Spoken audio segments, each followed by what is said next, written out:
Alrighty, hello every folks, and good morning. Welcome to a quick question. When Unicorn Overlord was announced, when we had a lot of the data come out for it, there was a comment from a few folks saying that this was more of a sequel to Grand Knight's history than it was to Ogre Battle. So this got me curious. Was there essentially kind of an Ogre Battle-esque thing in the past that we've just been kind of sleeping on this whole time? What exactly was the deal? So I started diving into Vanillaware's other games that I had access to, and was kind of just going through a whole bit of an adventure here, trying to figure out what's what. So, one of the ones that obviously came up to the forefront here was going to be Grand Knight's history, which again, I was thinking like this was going to be a Ogre Battle kind of thing based on what folks were telling me, but I can pretty confidently say at this point, when it comes to, well, at least what we know so far of Unicorn Overlord, it does kind of feel like a bit of a middle ground between this and something like March of the Black Queen, as far as I can tell anyway. So let's go ahead and get into this here. So we're going to go ahead and skip through this section real quick. So please bear in mind that this is only after, a few days of actually going through Grand Knight's history here in my off time. I can't exactly say that I've gone in like 100% of the game or whatever else, so obviously I don't know a lot of things about it, but based on what I've read, based on the gameplay loop that I've seen, it works a little bit more like this. So it seems like the actual overworld traversal and whatever else, as well as making your own team and whatnot, that feels very, at least looks very similar to what we've seen out of Unicorn there. Where essentially there's certain areas of the game that are unlocked based on current world state, based on stuff that's going on in the background here. And so, like for example right here, we're just kind of going off and training these guys. So, like right here, we've gone and picked up a box, and okay, we've just found a consumable over here, and so now we'll just go ahead and continue traveling on in this direction. So this is kind of the beginning section of the game here, where essentially we're just given little mini side quests to do here, occasionally run into random fights and what have you, and the fights look a little bit like this, where instead of the kind of Ogre Battle thing being automated, we essentially have a case where we're kind of running into various different, I guess you could say, geometries of different parties here. Where we can see on that party, they have a sort of like zigzag-shaped type of situation going on. So we'll just go ahead and attempt to go for that guy. We'll go ahead and have you defend, and then we'll go ahead and have you go ahead and take actually, no, you don't defend. You just go ahead and wait, and then you go ahead and attack. So as you may notice right here, there's points associated with every action. You basically have an action pool that you can dedicate to your turns here, however you'd like. The idea is to kind of predict what the other team is going to do, like for example having the right people defend, having the right people attack, what have you. Obviously whatever party I've got set up here is going to be something pretty basic because I still don't know what's what as of yet. But what I have is essentially one character that's going to be going for vertical lines, one that can potentially go for horizontal lines.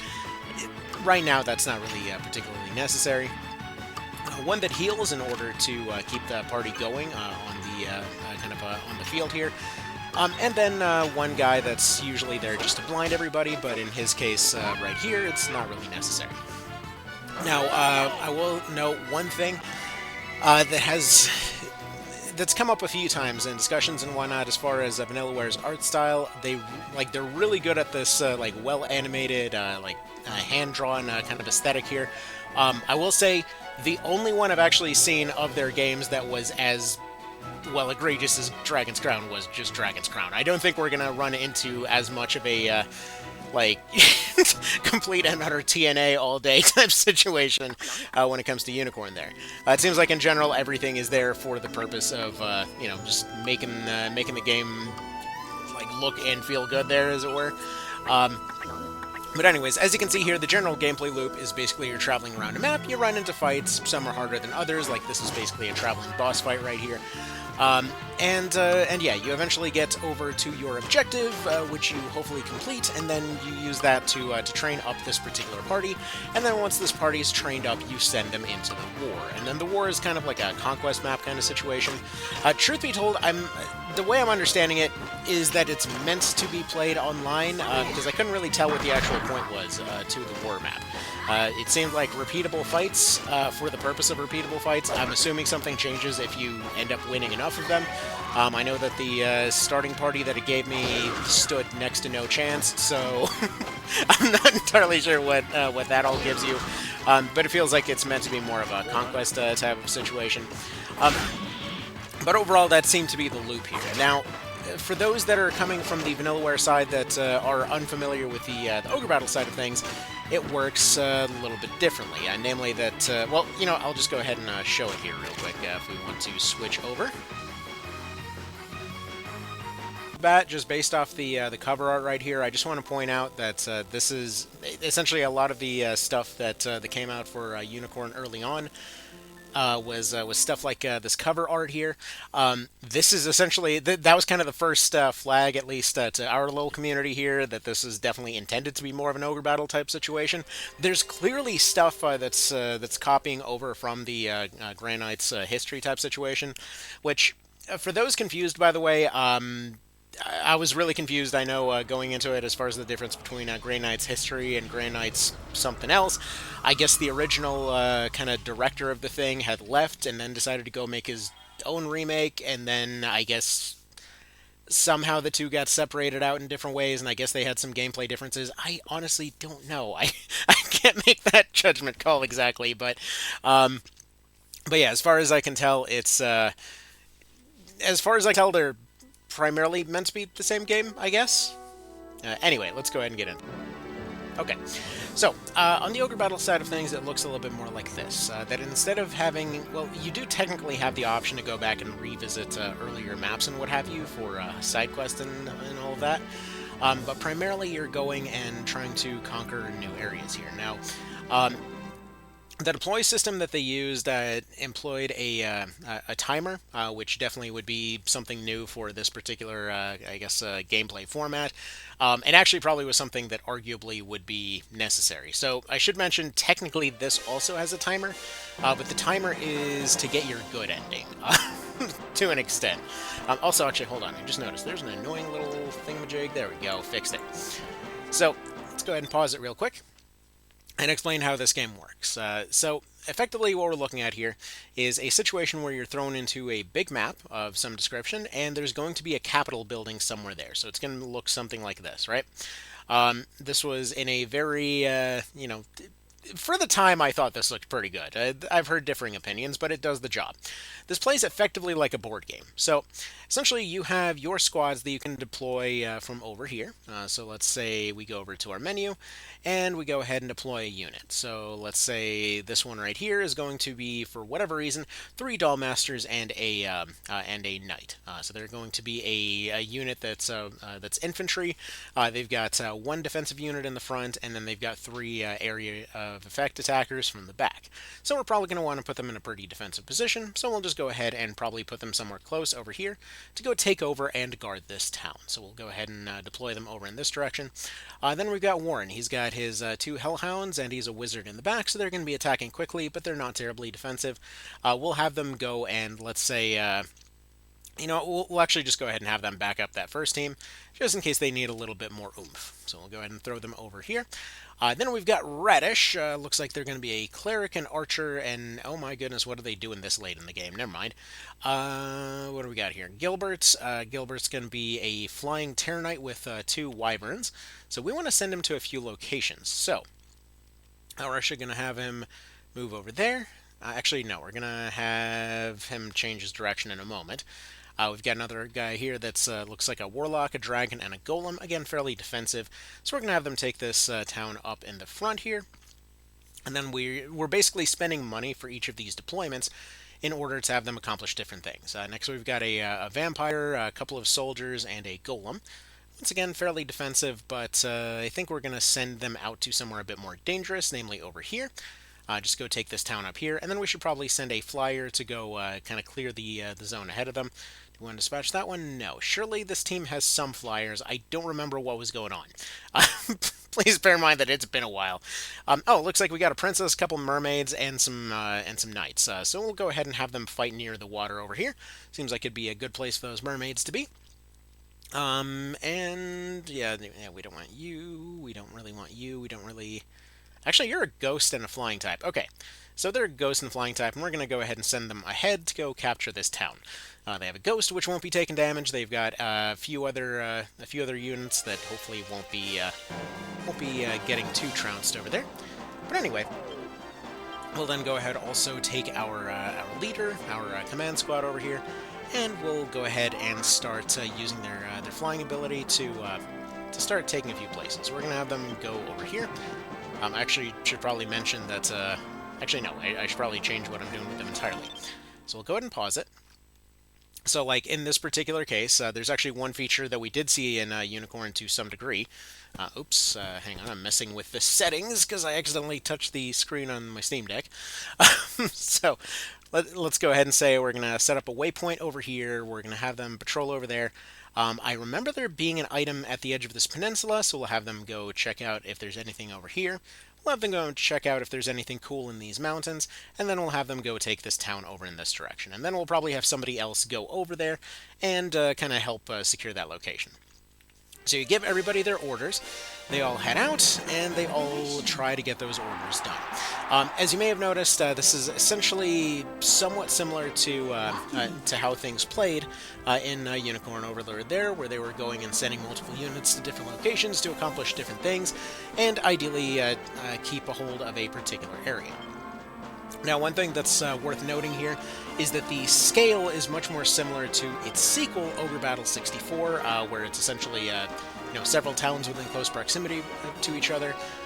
March of the Black Queen will effectively be like you're basically taking over an entire just entire small country with every map, you know. So the scale is relatively large. This is why you need things like griffins in your teams for people to fly around. This is why you ride octopi through the water. This is why mermaid ambushes matter. Like there's quite a lot of things going on here, and the fights can get pretty darn large. So anyway, let's go ahead and send this one over in this direction, because it looks like we're about to finally run into contact here. But part of the charm of this whole thing is that you technically do have abilities here that are showing up during these different fights. However, they all come from your cards. So every time you take a card, or every time you take a city, you will also draw a card. You'll typically get one item and one card. Those items are randomly generated and basically can be used anywhere. Or used on anyone. So if you want to have your griffin, wielding an axe or something, go for it. But for the most part, these are going to be automated fights. You're given particular orders to go attack best, strong, leader, or weak.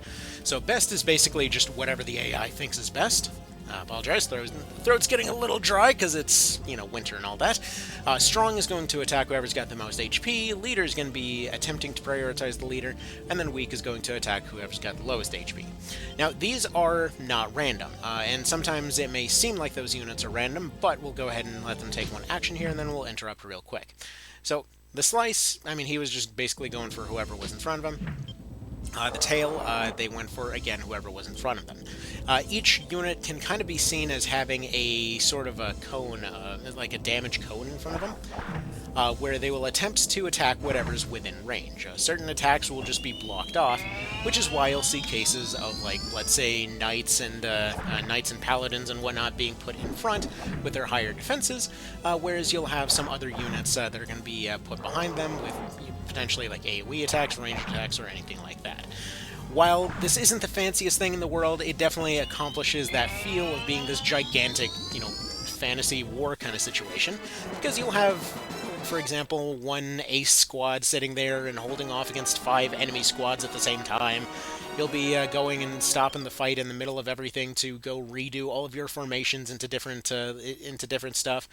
and you'll have some units that are contextual, like, for example, this guy right here that was previously a box is now currently not a box, he is a vampire. So you've got vampires, were-tigers, and things like that.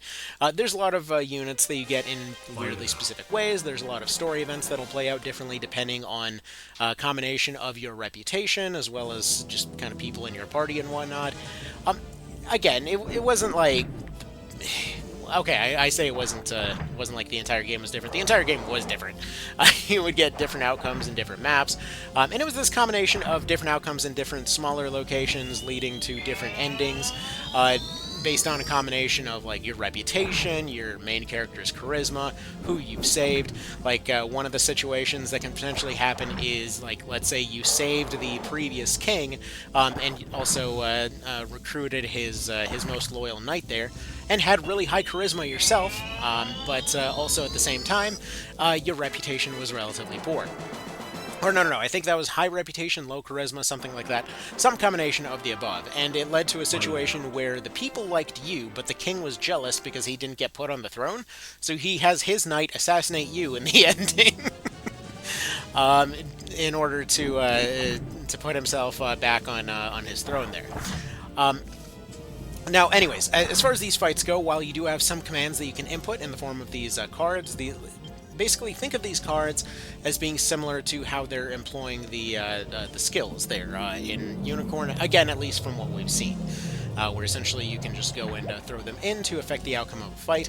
So the Ogre series really loves its tarot card motif, and so this is just something that you saw right here, where, like right there, we can cause them to fight amongst each other or heal us instead. So they're going to go ahead and just get completely run over here as they do. It's not like they stood much of a chance anyway, but that's just to show you. There's a lot of different skills that can come from those cards, as well as just different combinations of units. So it's this idea of where you're putting your units, what kind of units you're having face what units at what time. So like right here, unfortunately we just drew the sun card here, which is going to make the sun come up, which is going to, unfortunately, also make all of our more evil-aligned characters have a bit more trouble. So like our Dark Knight over there will be a bit weaker now. Our Vampire was put to sleep, but at the same time we have our Princess squad up here that's going to be functioning a bit better, because more than likely they've got pretty reasonably high charisma and whatnot, so they're going to be going and doing their thing. Now, this game was very, very random. Don't get me wrong. This is a very rudimentary, screw it, we're doing what we want kind of experience, okay? So if at any point you're thinking like, wait, you know, Grand Knights did all this cool stuff too, it's just because I don't know that much about that one yet. So this is just going to be a situation where I just legitimately don't know a lot about that one. But I'm trying to explain what the Ogre Battle side of things did.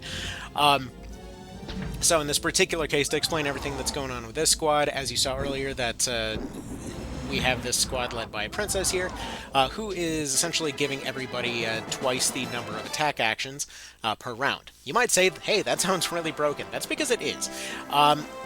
Where in this game, there's just a completely random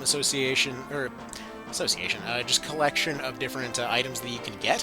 So at any point, you can get one of, like, I think the maximum's like 4 Dream Crowns to just turn any of your basic Amazons into a princess. So you just get the most broken class in the game out of nowhere. So it's just a thing that happens. You can also pause the game at any time to go do something like this. Like, let's say right here we see that those guys are going to be run over pretty handily here. They're probably going to be going after our HQ, so we're going to go and send reinforcements out from everywhere. So this is the kinds of stuff that makes this particular setup exciting. That, you know, you're seeing these potential breakthroughs, you're seeing that there's only so much time to handle them, and so you're going and you're sending units out from different locations to try and reinforce, you know, situations where certain units are being lost or what have you. Additionally, part of the reason that I say this is more similar to March of the Black Queen rather than its sequel, Ogre Battle 64, is because of the way that it seems to be paced out, where squads are essentially getting captured instead of killed and what have you. It seems to have that idea of being able to bring your people back, which March of the Black Queen was largely about risky plays.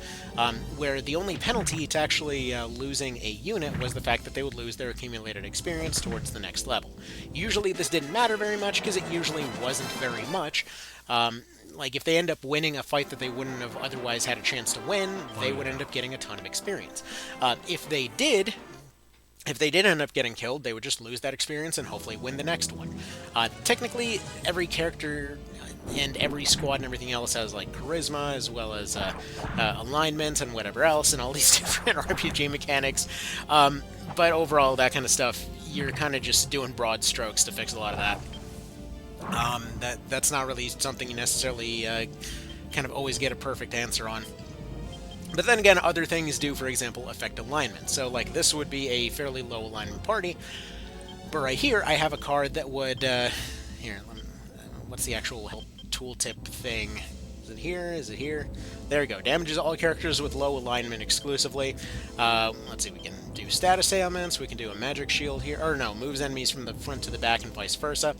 What do we got here? Cause the enemy unit to flee from battle. Well, considering they just stunned our dragons, that's probably going to help us out a decent bit here. So they're just going to panic and run. So I was going to throw that in there. Like, they're just getting completely mobbed in the center. And at any point, I can probably just go send my leader unit out to go try to capture their HQ, because you're just trying to outplay them. Basically, as long as you can capture their HQ by one means or another.